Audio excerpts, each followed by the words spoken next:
విన్నపం అంటే సలహా ఇచ్చేందాక దాన్ని కానీ సూచన చేసే కానీ ఒక విన్నపం అండి.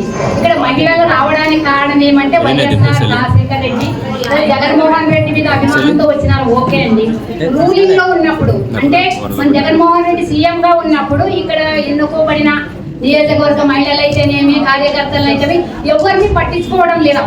అప్పుడు రూలింగ్ ఉంటుంది కదా, వాళ్ళే ఉంటారు. అలాంటి టైంలో మమ్మల్ని పట్టించుకొని మా కోసం ఏదో ఒక పదవులు అంటే మేము పదవులు కావాలని ఆశించి రావడం లేదు, కనీసం గుర్తింపు రావాలంటున్నాం. మేము ఇంత దూరం వచ్చినామంటే కుటుంబాన్ని వదులుకుని భర్తని అందరినీ నచ్చజెప్పి మేము ఇక్కడ వరకు జిల్లా స్థాయి వరకు మేము వచ్చినామంటే మాకు ఒక గుర్తింపు కావాలంటున్నాం.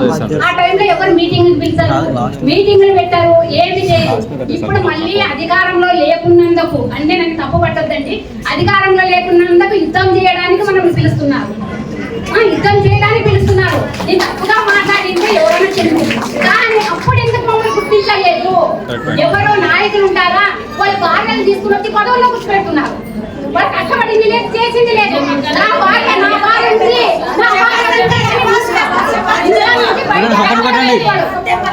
ఇంట్లో నుంచి బయటికి రాకుండా పదవులు ఇస్తున్నారు.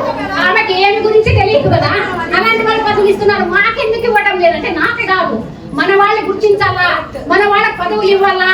అంటే పదవులు అంటే సంపాదించుకోవడం, దోచుకోవడం, దాచుకోవడం చంద్రబాబు నాయుడు పాలసీ కాదు. మాకు కూడా ఒక గుర్తింపు రావాలి, గుర్తింపు.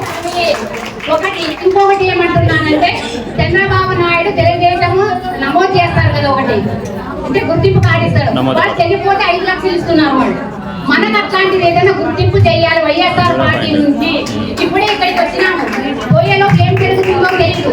మన కుటుంబాలకు భరోసా ఇవ్వమని అడుగుతున్నాను. నేను కూడా అక్క చెప్పినట్లు చెప్తున్నారు కదా, నామకవాస్తి 0 పాయింట్. లేడీస్ సర్పంచులైనా ఎంపీటీసీలైనా ఇంటి వరకే పరిమితం చేసి భర్తలే రాజ్యం వెళ్తున్నారు. ఇది తప్పు. ఎందుకు మనం కష్టపడి మనం మీద అభిమానంతో ఓటేసింటారు అంటే ఈమె ఏమో చేస్తుంది, పొడుస్తుంది అని ఓటేసినారు. కానీ భర్తకు అధికారం కట్టి పెడుతుందంటే ఓటు ఎవరే? ఇది కరెక్ట్ కదా. భర్తకు అధికారం కట్టబెట్టకూడదు. మనమే మన తోటి మహిళలకు సాయం చేయడానికి ముందుకు రావాలి. దానికోసమే మనకు పదవులు కావాలని కోరుకుంటున్నాం. అంత తప్ప నా కోసమో నీ కోసం పదవులు కాదు.